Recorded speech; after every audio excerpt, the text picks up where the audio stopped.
So where most of Kent's training was a lot less structured over the lockdown period, many of my other athletes saw the complete opposite with their training. I try to focus on structure because for many of these athletes, they suddenly had a lot more time to train because they didn't have to commute to work, and so they had more hours in the day, and I try to make the most of these hours. So I try to really work on structured consistency in their training, to work towards specific physiological targets like increasing their aerobic capacity, increasing their VO2 max, increasing their functional threshold power, increasing various different aspects of their physiological performance. And this seems to work best in a sort of structured, consistent, routine manner.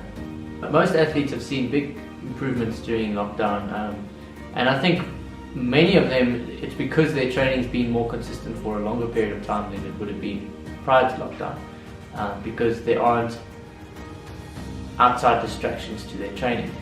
People can't really go anywhere, no one can go on holiday, you can't go to a wedding or anything like that. So for many people, they can train more than they would normally with fewer external distractions.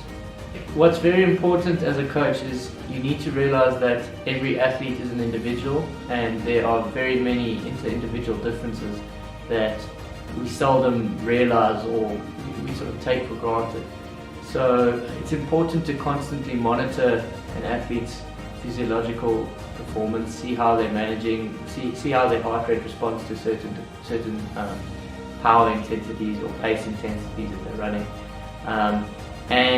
and then monitor athletes through standardized testing.